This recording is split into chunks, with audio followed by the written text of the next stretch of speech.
NBA Straya, how are you going? How are you going? Are you right? I bloody well hope so. Why is that, Jim? I can't hear you ask. Well, it's hump day. Wednesday, isn't it? January 22, all day. Good times. How good are Wednesdays? Tell you what, I hate to be a tin tonight. It's bloody beautiful weather out there in Melbourne. You've got a couple of NBL games tonight. You've got some bloody tennis for the Demon. Should be a good one. Anyway, this is NBA Straya. I am your host, James Clements. You can see me on a bunch of other shows, including The Panel, the official NBL Supercoach show. Good one today with my good friend Boydie from the Basketball Blokes, as well as Kels. It was a good show today. Anyway, here in the fancy studios, just a short of quick one today as well, because, look, 5 pretty crummy games. We'll break all those down. We've got a Jimmy Butler trade pretty clearly imminent after the Suns made a big trade, so we'll talk that out as well. And, interestingly enough, a Boomers coaching update, which I'm pretty stoked actually about. So we've got the game wraps, we've got that on an iPhone, mate. No, mate, Spud of the night, Than Lonzo Ball. Then we've got some great listener yeah-nahs. As I mentioned yesterday, save them for today. There's some really good ones, so we'll get stuck into those. We've got the unpopular opinion today in Outback Takehouse, where we're serving up a flame grill take. There is a great moment in NBA Straya stat history. They're always fun. This one's about our old mate Kung Fu Thon. Whoopah! Should be watching the YouTube because it just did a kick. It was sick. We'll pick and preview all the games for tomorrow.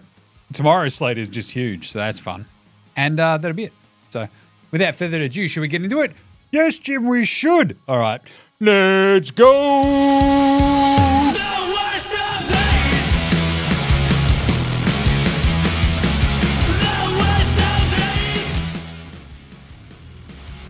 This is Josh Giddey. G'day, this is Andrew Gay. This is Jack White. This is Joe Ingles. This is Darcy Daniels. This is Chris Anstey. This is Matthew Delvedova. This is Shane Hill. Hi, this is Ryan Brockhoff. This is Mitch Creek. This is Mick Kay. You're listening to NBA Australia. And you're listening to NBA Australia. And you're listening to NBA Straya. And you're listening to NBA Straya. You're listening to NBA Straya. And you're listening to NBA Straya. You're listening to NBA Australia. And you're listening to NBA Straya. And you're listening to NBA Straya. And you're listening and watching NBA Straya. This is NBA Australia. Let's do it.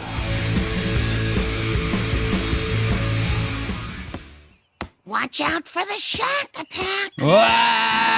You better. Or the LeBron attack, if you're the Washington Wizards. Jeez. Hey, ever know what it's like to get dunked on by a 40-year-old? Jonas Valanciunas does. Oh, boy. Anyway, let's start today's show the way we start every show here in NBA Show with a daily. It usually actually starts with a bit of your mate Jim whinging. Well, not whinging. I'm just sort of giving you an insight into my world. Just happens that it mostly just annoys me. No, look, we have like just the squid number 2 at home at the moment. I think I mentioned this on yesterday's show. Sent squid number 1 up to stay with my mum and dad up in Ballarat, California. Knows how to kind of party and get stabbed on the street. Yeah. No, it's awesome. They still live up in B-Town, which is great. So it means he's got plenty of room to run around, cause all sorts of havoc. He's having a great time. It does leave us with just squid number 2. And he's just gone off the fucking deep end. Like, it's nuts. The dude is off his rocker. He's waking up at like fucking 5:30. He woke up at, oh my God. He was, like at 11 last night as well. It is like, this dude, he's 2, and he's like going on fucking, I don't know, 8. He's a fucking bowling ball of energy and just, I'm going to fuck shit up in this. So, yeah, it's been a fucking, this is meant to be easy when you've only got the 1, and it is a lot easier because it's like he's in bed, fucking we're done here. But Jesus, last couple of days, what a pain. He's awesome, but an absolute mad dog. Anyway, good times, great memories. So I'm just a bit tired. It's the end of the long day. We did the NBL show. I've done a bunch of shorts. Mate, Jim's just a bit rooted. I need to sit on that couch, watch those games tonight and sink some bloody tins. Oh, if you've got any beer recommendations, obviously send them through. I remember I did bring up that I was at Good Things Festival back in December, and one of the beers they had there, they had the Brick Lane Japanese lager, which was just bloody awesome. Because you can just keep drinking it. You're like, holy crap. It cost a bloody arm and a leg at good things. But so I bought a slab of that, and it has just been deleted. Talk about a nice drinkable summer beer. Anyway, right. There was a trade today. What's that, Jim? Really? Yeah, but it was one of those, like, precursor trades. That's what we're sort of looking for, right? So the Suns traded their 2031. I fucking hate that we're talking about 2030, let alone 2031. Like, I don't know what's happening tomorrow, let alone in 2031. But anyway, the 2031 unprotected first-round pick from the Phoenix Suns goes to the Utah Jazz. It's a soft J. In exchange for 3 first-round picks. You might go, geez, that's incredible dealing by the Suns. Well, those 3 picks are, of course, the least favorable first in 2025, 2027, and 2029 of Cleveland/Minnesota in 25, Cleveland, Minnesota, and Utah in 27, and Cleveland, Minnesota, Utah in 2029. Now, you might remember that's because Utah, Cleveland, Minnesota, all of these teams have basically been involved in like Rudy Gobert and Donovan Mitchell trades, right? So that's where all of these come from for the Jazz. Essentially, this is the Jazz consolidating a bunch of the picks they got from the Rudy Gobert, Donnie Mitchell trades, which looked a bit shit, kinda, maybe, especially in the Cleveland sort of, in the Cleveland side of things. They go, right, fuck it, we'll roll the dice. We'll get an unprotected 2031 pick when KD's retired. Devin Booker will be old as shit at this point.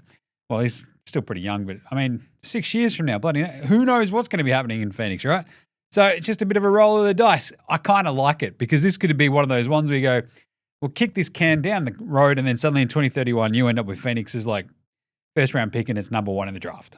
And you're like, ha, that worked out. So good job, I guess, by Utah. And Phoenix, this is, of course, them going, now we've got 3 first rounders that we can deal in a Jimmy Butler trade, a potential Jimmy Butler trade. So essentially, there is already buzz. And like, this is going to be one of those things where I talk about it now on today's show. It's like 5 o'clock on Wednesday. And, in the studio, producer Gerald's already fucked off because he was here at like 7:30 taping some other show. Fucked if I know why, but either way, the entire point being, tomorrow we could have already had a Jimmy Butler trade overnight, right? He was at fucking the game today wearing Phoenix-colored fucking shoes. And there's we've got these draft picks that is very clearly out there to grease the wheels for Phoenix to make a Jimmy Butler trade happen. And it has sort of come out now, later this afternoon, that Brad Beal, with his no trade clause, he would be okay, reportedly, with a trade to the Milwaukee Bucks. So if he's all right with that, then you have a framework of a deal, right? Which would be Jimmy Butler, like, going to Phoenix. You'd probably have Milwaukee sending someone like Pat Connaughton to Toronto to get out of underneath the trade the tax apron so they can make a trade and actually get some of this money in. Then you could probably see Bruce Brown and Chris Middleton going to Miami. Then you could see Brad Beal and Kevin Love going to Milwaukee from Miami, and Bobby Portis and Pat Connaughton to Toronto, with probably draft picks to grease these skids going to like Milwaukee, Toronto, whoever else, right? So Phoenix, Jimmy Butler. Milwaukee, Brad Beal, maybe Kevin Love. Miami, Chris Middleton, maybe something else. Probably another facilitator like Toronto. So that's the framework we have kind of now out in the ether. We'll see if it actually happens. It would be very, very interesting. I will talk about this again later because it's interesting, but doesn't really move any needles. Question mark. All right.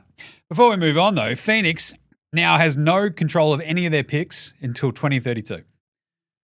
Oh, geez. They owe first rounders and swaps to at least 5 different teams until then. So 2025 goes to the Rockets. They've got a swap in 2026. Rockets 27. Swap with the Wizards in 28. 29, it's either the Rockets and the Nets. 2030, swap. 2031, that's now the Jazz. Tough time to be a Suns fan if you don't win the title at some point in the next year or two, hey? Oh, geez. All right. So there you go. So I reckon we'll probably have a Butler trade by the end of this week. Remember, Feb 6 is the trade deadline. It feels like this is just going to happen sooner rather than later. because I think they just sort of want to get it done so you can get more stuff happening if need be. And this will be the sort of big domino that sort of falls, and we'll see what else happens after that. Outside of that, a little bit of other news. Zachary Rissache, the list talked about number one pick. I can remember for a while. Is out with an adductor strain for at least a week. Kind of stinks, but we sort of saw this coming. He was out last game and is out for a little bit longer. Tyler, there goes my hero. Missed today's game as well for the Heaters up against the Portland Trail Blazers with a groin strain, probably from carrying around that giant log of his. And there you go. Meanwhile, you can also see lots of fun stuff of Wemby back in Gay Paris, or back in Gay Francais. He's in France because they're playing the Pacers there tomorrow, which is kind of, well, Friday. So kind of fun. That's it. Other little bit of news, and when I say little, I mean bigger one. The Boomers coaching search. We've got some news on that front. How good is this? So we've got a couple of names that are being bandied about by Olgs, by Matt Logue and Mick Randall. The basketball newsbreakers of Australia. Quinn Snyder, current coach of the Atlanta Hawks. You reckon Dyson Daniels got in his ear and went, Coach, fucking come down, hang out in Oz. I'll fucking show you around Bendigo, mate. Quinn Snyder's like, I fucking heard a lot about Bendigo. But Quinn Snyder of the Atlanta Hawks obviously coaches our man Dyson. Coached Jingle and Joe Ingles, obviously in Utah for a long time. Interestingly enough, has sort of been put forward as one of the names in contention for the Boomers coaching gig. We don't have any major tournaments until 2027 with the World Cup anyway, and then the 2028 LA Olympics. So there's no massive rush, but obviously you want someone in there pretty soon so they can just get to know everybody, especially if they're going to be an overseas coach, rather than like Gorge, who's sort of been in and around it for ages and ages and ages. And they can build a staff, they can sort of set strategy, they can figure out where they're going. And so Quinn Snyder is one of the names. The other one is Gordon Herbert, Canadian bloke who was in charge of the Germans, yeah, and took them to the World Cup. They won it, remember? They won the bloody gold medal. He's currently in charge of Bayern Munich, so he's one of the other names. Dean Vickerman has also been bandied around as well. I think in Olgs is reporting it was about him being a lead assistant rather than being the actual coach, but either way. So there was interesting stuff in Matt's article about how there's more than one candidate with NBA experience that is still up for contention, so there we go. But more than anything, how do we feel about Quinn Snyder? I actually kind of like it. I've always liked Quinn Snyder when he was with Utah. It got a little bit fucking sideways on him towards the end there, but he's been really, really sort of consistent a lot of the time in his approach, right? He builds, slowly but surely and just has like a really good sense of team. Atlanta's been a weird sort of mix, but over the last few years, he's been in charge 3 years already. So since 2022 in Atlanta, they went, 21-10 since he took over. Then he went 36-46, and they're currently 22-20 so far this year. So building towards something, he's got a career win percentage of 56.3% in the NBA across his 11 seasons, I think. So not bad, good size. I just sort of think you need an X's and O coach who knows his ass from his elbow, is good with rotations, can build a team, build a culture, and then we're laughing. Quinn Snyder, I kind of think the way that he did it in Utah, like, they were just really solid. They were always winning a shit ton of games. And I kind of like him a lot. So I think he'd be good as a Boomers coach. So we'll see what happens. That's the latest on the Boomers coaching search. I am thumbs upping Quinn Snyder. Right, let's do some quick game wraps. Game wraps from a pretty weird Wednesday. Apparently it's rivalry week. Yeah, fucking great job, NBA, of selling this one. Why aren't they wearing like awesome old throw? Anyway, we had the Battle of New York, 99-95. The Knickerbockers hold on to beat the Nets, almost despite themselves. Sidney Sweeney was there. How good was that? I mean, probably good. The Nets got it going early, but the Knicks took over in the second, had control for a lot of the rest of the game, and then the Nets came flying back in the fourth quarter because Mikal Bridges kept the Nets in it. But Jim, he's on the Knicks now. I know. That's my point, because he was shit. being his best Brooklyn self and not being able to hit a fucking shot. He was 3 of 12. Brutal game. Nets shot 39% from the floor, 29% from 3, and were up 1 with 5 minutes left. It's like a 13-3 run from them from out of fucking nowhere. I think with 3 minutes left in the 4 minutes left, maybe in the fourth quarter, then 3 minutes left, it might have been. The Knicks had 3 points in the fourth quarter total.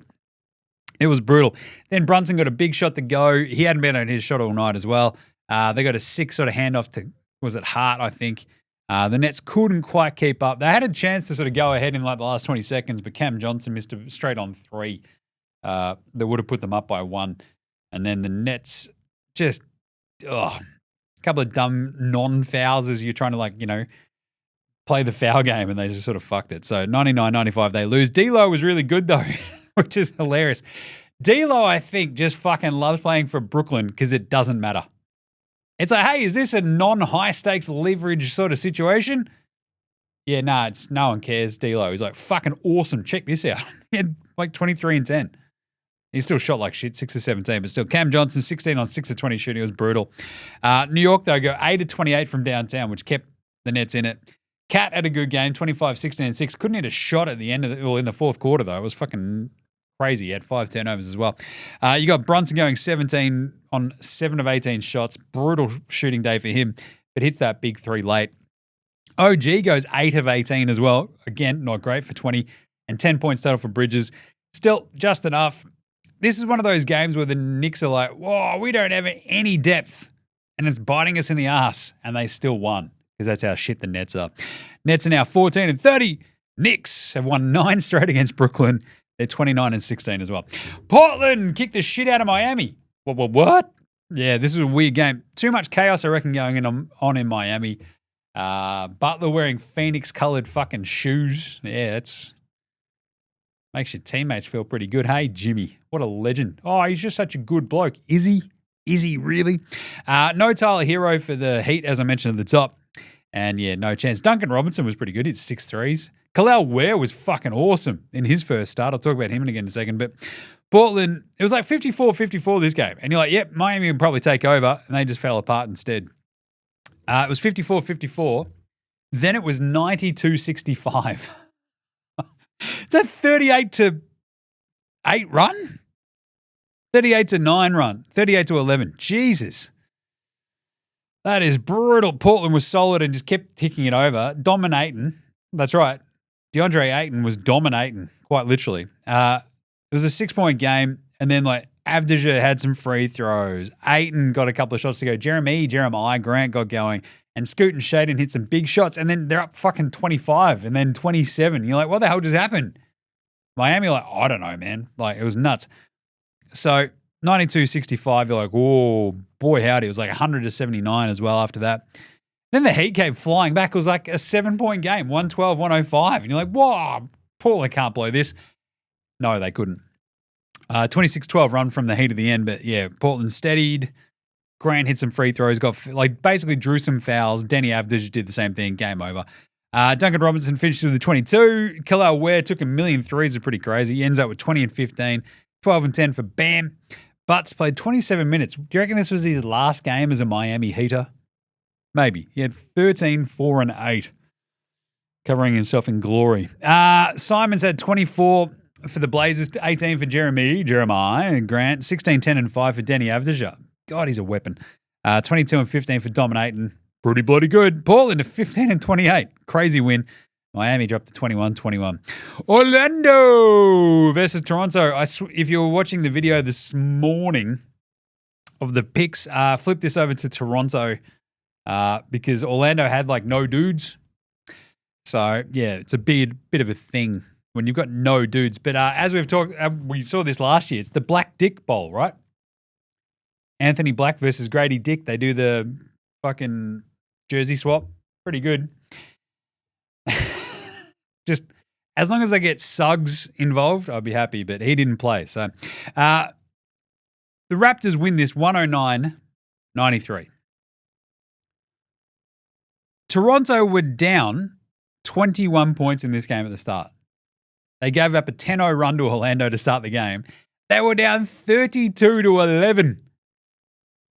And then went on a 54-29 point run and took complete control of this game and were leading in the third quarter. And then fucking curb stomped Orlando. Paolo Banchero's getting texts. It was just a fucking mess. He was good. He had 26 and 12. KCP had 20. Anthony Black managed 17, but it came on 17 shots. Unfortunately, Johnny Isaac, I think, was sick. He only played 5 minutes. Cole Anthony was sick. Gary Harris was out. Obviously, no Jalen Suggs. You have no Franz Wagner. No Goga. He's in the concussion protocol. Wendell had 10 and 10, but yeah, fouled out. Tristan Da Silva had a bit of a rough one, 9 points on 10 shots. And Orlando just got fucking ran right over. The Raps go 13 and 25 from downtown. I'm no math magician, but I'm pretty sure that's above 50%. 19 and 8 from RJ Barrett. Scoob had 17, 11 and 8. He was awesome with Scotty Barnes. And a couple of steals and a block as well. 17 for Grady Dick, looking like BJ from Righteous Gemstones. Bruce Brown, the Urban Cowboy, he's back, 15, 5 and 5 for him. Amazingly enough, though, my favorite one in this one was Kelly Olynyk. He was a plus 39. Plus 39 in 22 minutes. That's absurd. He had 12 points, 3 rebounds, 3 assists, and 4 blocks. The Hoosier. What a weapon, E. Incredible gear. Anyway, Toronto moved to 11 and 32. Which is crazy. Toronto dropped to 23 and 20. Orlando dropped to 23 and 22. Look, I talked about the adjustment period yesterday. If they had any of their dudes, I'd be feeling much better about Orlando. But yeah, it is rough there right now. Anyway, speaking of rough, Denver kicked the almighty shit out of Philly. 144-109. No Embiid, but Paul George played. Wop, wop, wop. Yeah, he's shit. I don't know what to tell you. Stan Van Gundy was on this game and he was disgusted at this. He fucking hates Philly. He's like, this is bullshit. 18-0 fast break points from Denver in the first quarter. It was insane. Nuggets dominated. Jokic had 11, 2 and 4 in the first quarter alone. They led by 8. It was 77-67 at the half. That was only because Maxey had 19 points in the first half. He hit a floater at the end to cut it from 12 to 10. Then the Nuggets put the foot down. They had 77 in the first half, and then they put the foot down. It was nuts. They outscored them 40-27 in the third, and the game was over. Aaron Gordon's hitting threes. Jokic had a triple-double and just my word, Akira is done. Fucking.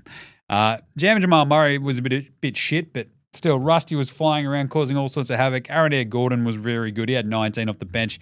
Jokic had 27, 13, and 10. Absolutely unreal. Braun had 20. Michael Porter Jr. had 19 and 6. But for Philly, it was just Maxey. He had 28 and 10. Yabu had 22. Yabu Sele.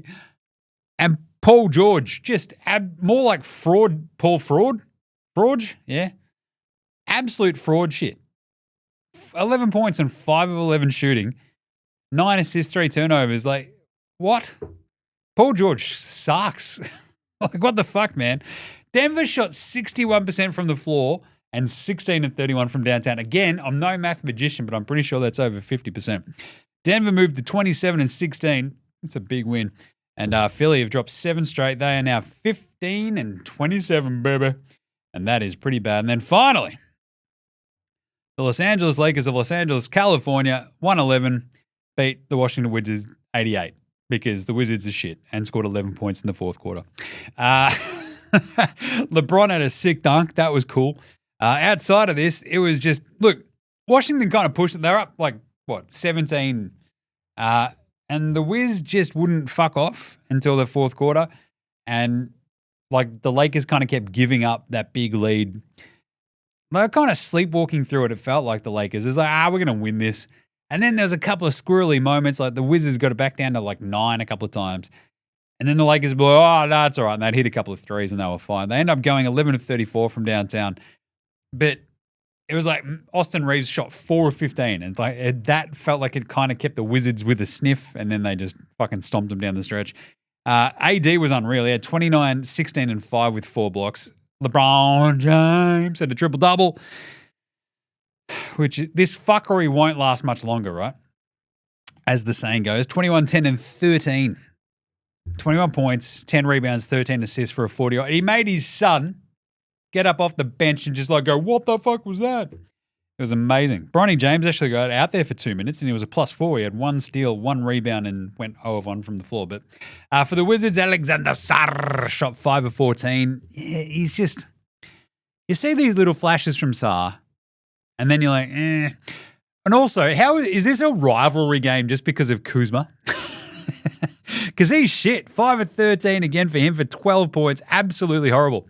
I do love it. The Wizards didn't trade Kyle Kuzma last year. It's like, we want 2 first-round picks for Kyle Kuzma. And everyone's like, nah, we're okay.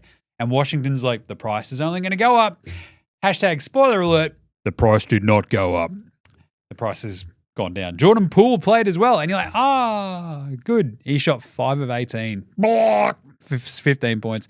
Bilal Coulibaly, 17 points, 7 of 15, 1 of 8 for Bob Carrington. This was a shit show for the Wiz. 35% shooting, 11 turnovers, 25% from 3. Lakers just fucked them up. Simple as that. 111, 88. Washington are now 6 and 36. Lakers needed that one. 23 and 18. Feeling good. Feeling great. Let's do an NBA Straya approved performance of the night. That's not a knife. That's a knife. I mean, Danny Ainge getting a 2031 protected pick, unprotected Phoenix first rounder. Sure, that might have been the best performance today. But at the same time, I also hate like the basketball media's. Oh, we must tickle the balls of Danny Ainge. He's pulled another Danny Ainge swindle. Has he? How many titles has he won? Is it? Oh, yeah, Jimmy's just pointing to 1. Yes, he basically did also deliver the Celtics another title last year by getting them Jaylen Brown and Jason Tatum in swindling the Nets. But by the same token, it was the savvy moves, of Brad Stevens, it feels like, of getting the zinger, getting Giroux, all the Derek White stuff, all the drafting that sort of put him over the top. Anyway, but Danny Ainge, that's good. Look, I'm all about that consolidation of those 3 first rounders that were probably going to be shit for one that might be good. Fucking cool. But no. Performances of the night on the court. Jokic, 27, 13, and 10. Incredible gear. 4 steals and a block. He shot 10 of 15. 2 of 3 from downtown. 5 of 5 at the line. Incredible. And fucking 40-year-old LeBron James. As I said, 36 minutes, 21, 10, and 13 with 2 steals and a block. He shot 8 of 18. 2 of 6 from downtown, but he's 40. Like, what are we doing here? And AD, the 29, 16, and 5 with 4 blocks, was just imposing as fuck. Scotty Barnes, honorable mention, 17, 11, and 8 with 2 steals and a block. He shot 6 of 13, 2 of 4 from 3. His defense was really good, and he blew a kiss on a fast break, which is pretty funny. So, yeah. How about Spud of the night? Spud, Spud, Spud, Spud, Spud, Spud, Spud, Spud, Spud, Spud, Spud, Spud, it is Spud of the night. Spud of the night. All of Washington, right? 5 of 18 for Poole, 5 of 13 for Kuzma, 5 of 14 for Alexander Sarr, Bob Carrington, 1 of 8. 2 of 7 for Keyshawn George. 0 of 2 for Vucevic. And, Austin Reeves, 4 of 15. But really, I also got 2 of 11 for Ricky Council IV. But still, I just want to hold, 2 very highly paid players who were just a bit shit today. Paul George, what the fuck was that? Like, as I've sort of said time and time again about Sixers fans, like, they've learned a lot about having Kelly Oubre in the last 18 months, and it's hilarious because Sixers fans are just like, guy's a waste of space. What the fuck? And they basically got the Michael Jordan of Kelly Oubre's in Paul George, right? He's the Michael Jordan of Tobias Harris's when they actually even used to have Tobias Harris. So, or is Paul George the Paul George of Tobias Harris's? Nah, he's the Michael Jordan of Tobias Harris's. Just fucking useless. It's like, oh, hey, Paul, we're going in undermanned against a really good West team. We're on a bit of a slide. We desperately need a win. And he's like, I got you, boss. He's 5 of 11 shooting. So how much are we fucking paying you? You fucking serious, Paul? Yeah. Anyway, Bridges as well. As I mentioned, Mikal Bridges against his old team. 10 points on 3 of 12 shooting. That's definitely worth 5 draft picks. Oh. All right. Who's old mate, no mates? Old mate, no mate. Old mate, no mate. mates. Old Old mate, no mate, mate. no mates. Old mate, no mates. Old mate, no mates. Who's got no mates today? I mean, Brad Beal, is such in a weird situation where it's like, hey, cool, finally I made it to Phoenix. I can't wait to play with KD and Devin Booker. They hate me. I guess I'll waive my no trade clause and go to Milwaukee. Everywhere he's just like, I'm happy here in Washington playing for a shit team that no one cares about. And they're like, we're going to send you to Phoenix. And he's like, fucking all right. And everyone's like, Brad, are you good? And he's like, nah, I'm not. I'm shit. What am I doing here? They're like, we don't know either. Do you want to go to Milwaukee? He's like, I've got a no trade clause. They're like, well, do you want to though? And he's like, maybe. It's amazing. Also, it's kind of a combination, old mate, no mates, and pantsing of the night. Wait, this one.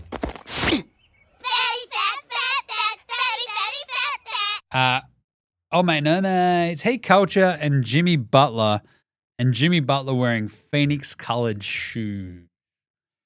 So this is kind of like old mate, no mates of all right, so is Heat Culture really Heat Culture if Jimmy Butler's kind of just laying his log on your forehead with Phoenix colored shoes, asking for a trade, saying that you're shit, and sort of playing out the fucking string? It's just dacking Heat Culture. Where, if Udonis Haslem was still alive, would this be happening? How? I know that he's alive. It's a joke. How has Udonis Haslem not just walked into the fucking Heat locker room and just punched Jimmy Butler in the fucking head? Answer me that. It makes no sense. Oh, Heat Culture. We're the strongest, meanest, most culturalist, badass motherfuckers going. It's like, are ya? Are ya? Or do you just have a really good coach and good money and awesome weather? I don't know. Because it kind of feels like your coach is a bit fucking shit and has been for ages. Oh, we made 2 finals. Yeah, and no one's ever been afraid of you. Apart from Boston. Anyway. Also, pants tonight, Jonas Valanciunas getting dunked on by a 40-year-old. That's fucked. That's an absolute all-time pantsing, that one. And finally, better than Bronny James. Lonzo was the best player in high school. He was the best player in college. You think he'll get to the pros and be like, I made it to the pros, now I can be average. He's coming for everybody. Coming for everybody. Kalel Ware, so speaking of the Heat though, Kalel Ware is fucking awesome. And I kind of love that he's like, I'm going to keep shooting threes. Because they need that around Bam. Because Bam's not out there shooting threes. He probably should. But Kalel Ware had his first start today. He had 20 points, 16 rebounds, 2 blocks. He shot 8 of 17 from the floor, goes 2 of 6 from 3. He's awesome. And way better than Bronny James and Lonzo Ball and Ben Simmons. Bronny's 0 of 1 in 2 minutes with a steal and a rebound and a +4. I mean, it's not bad. At the same time, Dalton Connect went 1 of 2 from 3 and had 3 points. So he's also better than Bronny James. But don't tell LeBron. All right, let's do some quick yeah-nahs right after this one.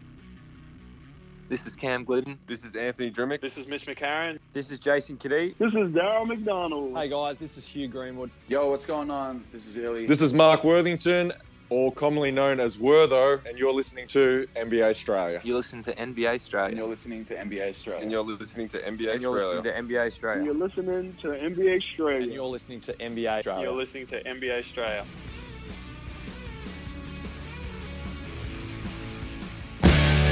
All right, let's do some yeah-nahs. We've got some awesome listener yeah-nahs that I'm just pretty stoked on. So let's have a look at them. Jamie Reeves. Hey, Jim, is Dyson D the best value for money trade in the NBA from last year? Yeah, nah. Yeah. He is, right? Because if you think about Cat, Mikal Bridges, I mean, Paul George was he a sign and trade? No, I don't think he was. He was outright. Klay Thompson was a sign and trade.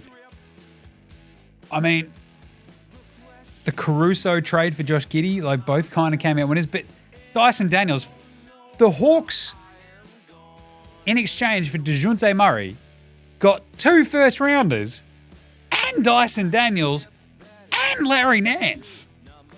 Yeah. Like, for what he cost the Hawks and how fucking good he has been. Like, Cat cost a fucking... Like, that's a bit of a steal. And he certainly has raised the ceiling for that Knicks team. But losing Dante DiVincenzo, losing Julius, I mean, that doesn't fucking matter. But Dyson Daniels, for what he cost them and how much he's like sort of like, how much value for money he has proven on that contract, it's massive. So yeah, Dyson Daniels is the best value for money trade in the NBA from last year. Like, to get Dyson, Larry Nance, 2 firsts is just absurd. That's unreal. You wouldn't do DeJounte and like Dyson straight up. That's how good he's been. I feel like Cat still might be the best addition because Cat has just been fucking fantastic for the Knicks this year. But yeah, in terms of value for money, it's Dyson. Dave R. sent out a good one the other day on the tweet machine. They need a percentage system in the NBA like the AFL, where if a team loses by 20 points or more, they lose a standings point. This will ensure that teams try harder, keep starters playing the whole game instead of resting them. Blowout matches are boring to watch. Yeah, nah. Maybe not like if they lose by 20 plus, but yeah, the point differential should kind of matter. And it kind of doesn't. And I feel like it ought to.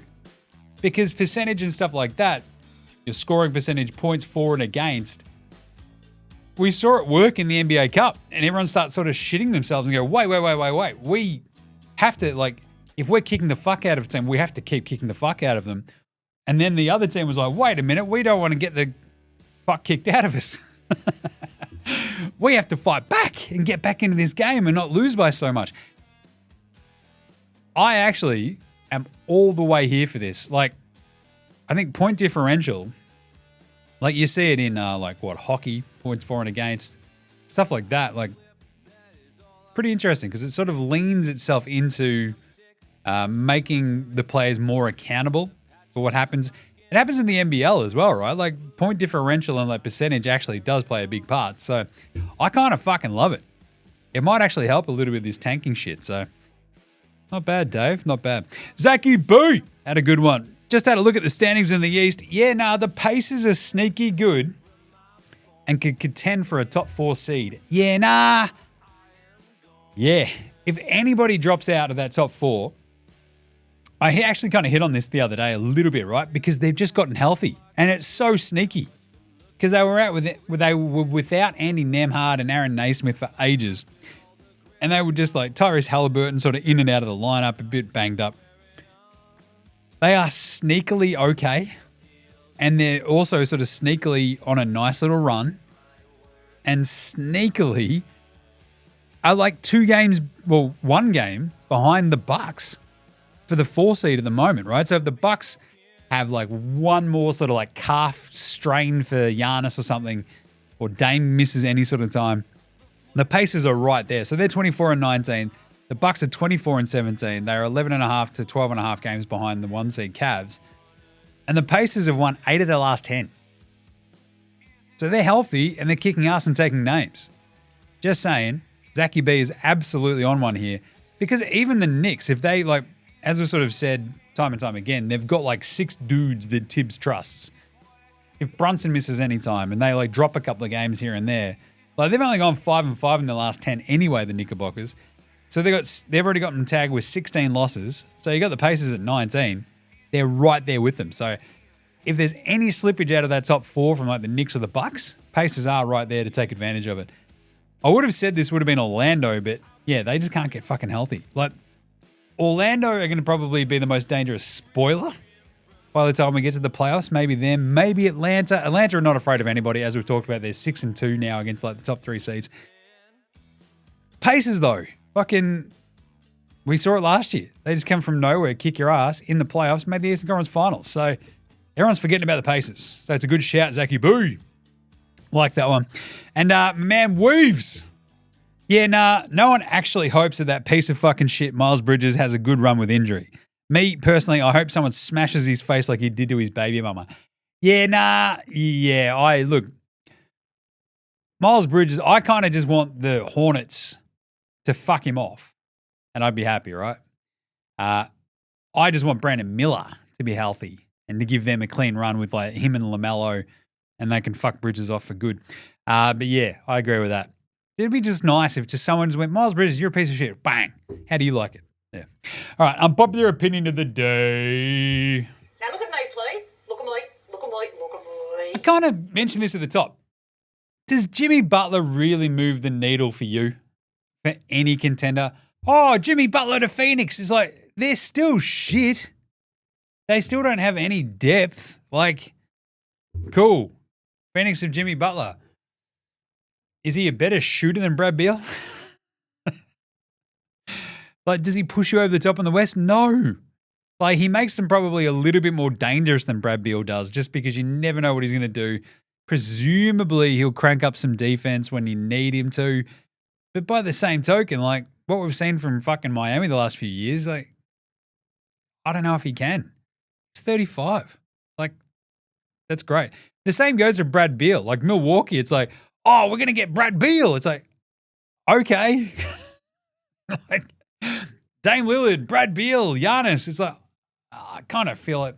Yeah, Middleton's a bit, like, if you can turn Chris Middleton into Brad Beal, I kind of think that's an upgrade if Brad Beal actually plays a little bit of fucking D, but I don't know. Like, is Brad Beal winning you the fucking title?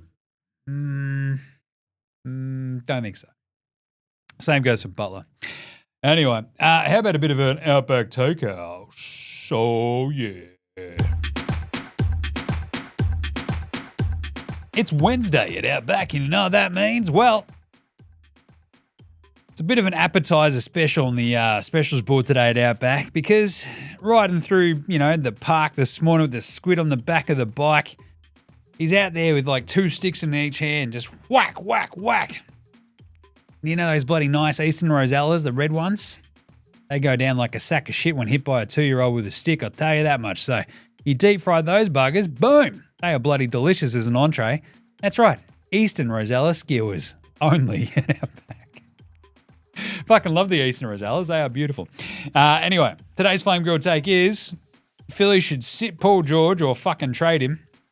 Sit Embiid for the rest of the year and make him get healthy for the next 12 months. And tank. Oh, but Jim, they owe OKC their first rounder. It's protected 1 through 6. They are currently the 8th worst team in the NBA right now. Philly. The 8th worst. I don't know. You could probably just, like, Daryl Morey, where are your nuts? Roll the dice, mate. Let's go, fuck it. We could probably out-tank some of these teams. Tyrese Maxey's got a calf strain. We're now...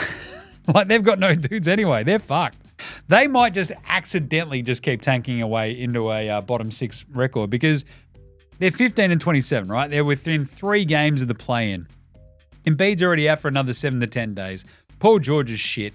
Maxey is the only dude on this team that's seemingly fucking trying. They'll probably fire Nick Nurse. Like, the thing is, they've got 15 wins. Behind them are the Brooklyn Nets on 14 wins. The Portland Trailblazers are also on 15 wins in the West. So basically, the Hornets and the Raptors will probably sneak out a couple of wins here and there because they're trying to win. The Pelicans will too. There is a pathway where the Sixers could just go, fuck it. And end up with like the 5th or the 4th worst record in the NBA pretty easily. Like, definitely worse than them are the Jazz, the Wizards, and that's maybe it. Because the Raptors will probably keep trying. They've got actual NBA players on that team. The Hornets will be as well. The Pelicans, we know that. So yeah, the Portland Trailblazers, same sort of vibe, right? They'll keep playing their dudes. They won in Miami today, that sort of shit. So just saying, Sixers, you should tank. All right, let's go to the NBA Straya Australian Player Watch right after this. This is Matthew Delvedova, and you're listening to NBA Straya.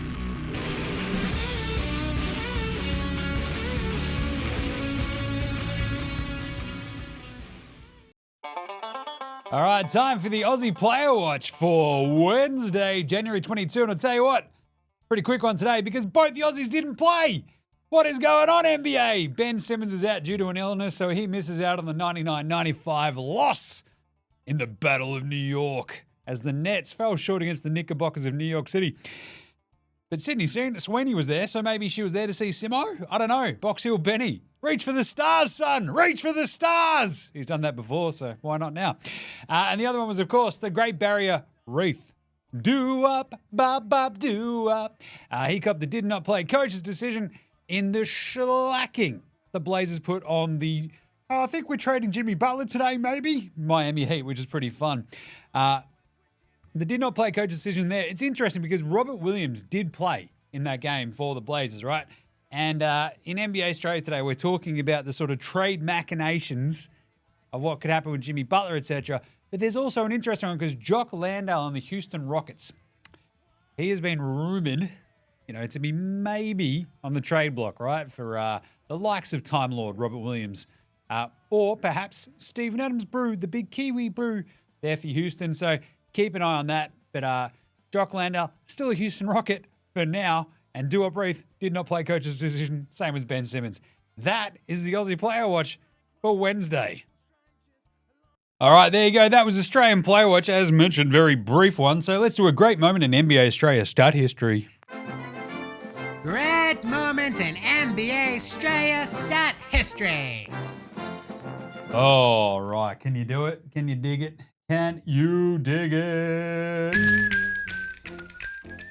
8 years ago today. 8! Only 8. Feels like just yesterday. Oh, mate. Thon McCurr. That's right. A.K.A. the Thon Song. A.K.A. the Cisco Kid. A.K.A. Kung Fu Thon. Copped his first ever NBA start for the Milwaukee Bucks in a devastating loss to the Miami Heat. That's right. In the process, the Kung Fu master committed himself harder than Stephen Milne to a loose ball in the forward line or dropping picks that lived up to his The Rat nickname on WhatsApp and ended up with a 6-1 with a +7 for the entire game. Not bad for old Kung Fu Thon. Look, stats are for nerds, but while Thon ended up with a line about as impressive as the ones cut by Shane Sausage Mumford, with 6 points on 1 of 2 shooting, with 1 made 3 and 3 of 4 free throws, along with a 1 rebound and 1 steal, it was the heart and grit that Thon Song delivered to the Bucks that gave them a kernel of hope during a brutal beatdown. Because even though the 10th pick in the 2016 draft smashed in his first ever start, and his adopted countrymate King Deli of Maryborough also had himself a game more impressive than Tony Plugger Lockett devouring the entire buffet at the Ballarat All-You-Can-Eat Pizza Hut with a 15-2-7 himself, the Bucks still lost. That's right. You see, the Bucks had that simpleton, Jason Coke Cup kid, roaming the sidelines, happily ignoring Thon and King Deli despite being the only Bucks to end up with a positive plus-minus and being the only 2 blocks who could roundhouse kick your bloody head off. Don't know about you, but that and the fact that Thon and King Deli routinely ended up as the only Bucks players with half-decent advanced statistics that year, while also not revealing that Giannis was an MVP, sounds like Jason Kidd's got a bit of anti-Australian bias and anti-Greek bias, which is basically anti-Australian as it stands, going on. So no bloody wonder that the Mavs are so awesome when Jason Kidd is forced to play Dante Exum. Remember him? But that Spud Kid keeps yanking Dante around and who knows what's going on more than a busted dunny chain. So anyway, how was Kung Fu Thon's first ever start? Bloody good. 6 points, a rebound and a steal. And really set the stage for his 12-point outburst a week later and showed that Thon really had the makings of a young KG. Makings, get it? Thon McCurr. If only he had the bloody chance to live up to his potential. Thing is, he still does. Because he only started another 64 games in his entire 263 NBA game career, and now he's off Kung Fu fighting for the Rio Grande Valley Vipers in the G League. Did you know that? Still, if some NBA team, looking at the Houston Rockets here, gave him another chance, our very own Kung Fu Thon master could probably still snag an MVP. What do you reckon? Yeah, nah? Yeah, why not? On your Kung Fu Thon. And there you go. 8 years ago, he got his first start. 2025. So that's 2017. Got drafted. Boom. All right, let's do a bit of a Patty Mills Game Day Baller Game Day Twitter check-in. See how he's going. See if Patty's posted anything. Let's have a look. Oh, Kung Fu Thon. Oh, there's Jock. What's Jock posted? Jock's just posted the fuck? The snow. Wherever he is. It's very white. It's a whiteout out there. That bloke is getting snowed on. The dog's going for a run in the snow. I love having the dogs in the snow. They fucking love it. I've got plenty of videos of the dog wearing his fucking little shoes, you know, going for a walk in his little coat because, yeah, it's bloody cold in New York. But then the best ones I've got is like, obviously, I don't know if you've ever seen that one. There's a snowdrift, and I just fucking throw the dog into it, and he disappears. It's amazing. So, yeah, good on you, Jock. All right, let's do some game previews for tomorrow. Game previews. Thanks, Inadvertent Bane. Not a problem, Jim. How's it all going? Oh, yeah, not bad. Just a bit bloody tired, as I said at the top. Tomorrow, we've got some really good games. We've got Detroit at Atlanta, which is sneakily excellent because it's actually the 7 seed taking on the 6 seed. That's right, Detroit are the 7 seed. Atlanta's the 6 seed in the East right now. I'm taking Detroit plus 3.5. The way Jalen Duran's playing, the way Cade Cunningham is playing, he was on Inside the NBA going, hey, I want to be an all-star. So, all right, fucking prove it. Shoot better than 7 of 27 or whatever you did the other day, you know what I'm saying? Thing is, Detroit are just playing really tough. They beat fucking Houston the other day. They've got their wings. They've got the shooting around Cade. I feel like they've just gotten back into a bit of a groove sans Jaden Ivey after he broke his leg. And Atlanta, look, we know that they're pretty good. They are still 5-5 in their last 10. They lost that game to the Knicks in pretty devastating fashion. They're at home for this, but I mean, they've also had some weird, like, to be honest, the Hawks' losses, the last losses they've had came to the Knicks, the Suns, the Clippers, the Lakers, and the Nuggets. They're all pretty good teams. But I think Detroit can play this team really, really tough. So I'm going to go Detroit plus 3.5. Detroit are just sneaky. They'll sneak up on you. And Atlanta, look, we'll see if they play up or play down to their competition. Let's go the Detroit Pistons plus 3.5. Phoenix visit Brooklyn after the Nets kept it close against the Knicks, closer than they probably should have. Knicks on a back-to-back then. The Suns, just a bit of a schmozzle at the moment, but this is a KD return home game. Remember how he used to play in Brooklyn? Remember that? That was a weird couple of years. They are 10.5-point favorites, Phoenix, and I think they kicked the shit out of Brooklyn. Brooklyn on a back-to-back. Ben Simmons didn't play today. He might play tomorrow, but he was out with the illness, as I mentioned in the Australian Player Watch. I think Phoenix kill him, so we'll take the 10.5 there. Minnesota, they visit Dallas. Now, Dallas has a big sort of injury list at this point in time. Illness, sneaky couple of injuries. They've only got like half their fucking players available. I'm going to go Minnesota minus 2.5 in that one. I think after their sort of shit show loss against Memphis on MLK Day, they desperately need a big bounce back. And Minnesota, for all their just shit-showedness this year, do have this weird tendency just to like pop up again and win those winnable sort of, we need a bounce back spots, and they actually do it. So good on them. Let's go Minnesota. Houston host Cleveland. Speaking of teams that need a bounce back, Houston, they just lost to fucking Detroit. It was brutal. I actually don't mind them in this game against Cleveland, though. But Jim, Cleveland are the best team in the East. Yes, and Houston are at home. Houston's defense is fucking awesome. Without Jabari, it means Alpe's out there by himself. But if Evan Mobley's no go for Cleveland, I think Houston can throw a couple of their fucking long defensive wings at Donnie Mitchell. Ruin Darius Garland's shit. And probably win this. They're 1.5-point underdogs at home. I'm going to take Houston in that one. Let's go. Charlotte go to Memphis. They're going to get their heads kicked in. The Grizzlies are a fucking wagon. They are 12.5-point favorites there, Memphis. I do not think that one is close. Let's go the Grizzlies. Milwaukee, they travel to New Orleans. Now, if Zion plays, I love New Orleans plus 7.5. DeJounte, CJ McCollum up against that Dame Lillard inverted collars defense. I think the Pelicans guards can probably do a little bit of damage. Maybe even slow down Dame a bit there too. They're getting 7.5 points. If Zion plays, I think New Orleans could just win this. So I'm going to go the Pels plus 7.5 against the Bucks, despite the Bucks having been very, very good of late. For them to win by more, like the Bucks could easily also win, but I don't know if it's going to be more than 7.5. So let's go the Pels. Utah travel to OKC. This is a whomping. Utah's dealing with their own injury woes. OKC should smash rate them. OKC do have a tendency to kick the fuck out of teams as well. They're 17.5-point favorites. I feel okay taking that with OKC. They're deep. They're good. That's a whomping. Let's go OKC. Golden State, Sacramento. You know the Kings will be out for a bit of blood. The Warriors, the walking wound at the moment. No Draymond. Andrew Wiggins was shit the other day. Steph is just like, what are we doing, bro? They got their heads kicked in by 40 by Boston. Sacramento hosting the Golden State Warriors. We know that there is no love lost between these two. The Kings, this is the fucking Northern California rivalry. They hate each other. The Kings are mostly healthy. They're 7.5-point favorites at home. Fire the laser! Light the beam! I think the Kings are going to win that one. And then finally, we finish with the aforementioned Boston in LA against the Clippers. They're 9.5-point favorites on the road to the Celtics. The Clippers are sneakily okay, right? Right? We know that. Clippers, not bad.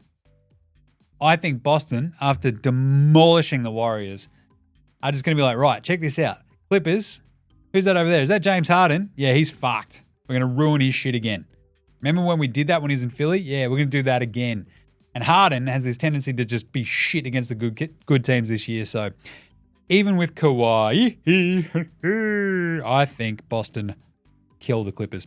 And then Friday, 6 a.m., just a quick sneak preview there. You got San Antonio versus Indy in Gay Paris. So they're playing over in France. So Wemby goes home, back to France to take on the Indiana Pacers. I think Indy, they're 2.5-point favorites. I like Indy in that one a lot. Spurs are really sort of struggling. I think the Pacers are good Friday, 6 a.m. And there you go. That's it for today's show. Bang. Done. Wrap her up, boys. We're all finished. So that is the Wednesday show, Dunskies. That's it. We'll be back on deck for a massive wrap. How many games is that tomorrow? 1, 2, 3, 4, 5, 6, 7, 8, 9. Jeez, a 9-game Thursday. Should be fun. I will, however, be taping that show a bit earlier tomorrow, so probably won't have a wrap for like maybe the last 3 games like Utah, OKC, Golden State, Sacramento, Boston, Clippers. I'll wrap those Friday morning because I've got to fuck off on Friday as well. So we'll probably wrap up those games on Thursday, set you up for the weekend, not wrap the games on Friday. And then I've got Monday off as well because of the long weekend. So just a heads up, bit of fuckiness, but she'll be right. We'll cover all these games. It'll be all good. But that's just a programming note. So a little bit earlier tomorrow, we'll wrap up those games that we don't get to tomorrow on Friday morning. We'll set up all those Friday games on Friday as well and go from there. So it should be fun. Trust me, it will be. Have I ever led you astray? Never. Of course not. All right. So in the meantime, make sure you're following NBA Straya on Twitter, Facey, IG, TikTok, YouTube, all the good stuff. We've got lots of shorts that are going up right now. We taped a bunch of them this week. Bunch of little bits and bobs, so go check them all out.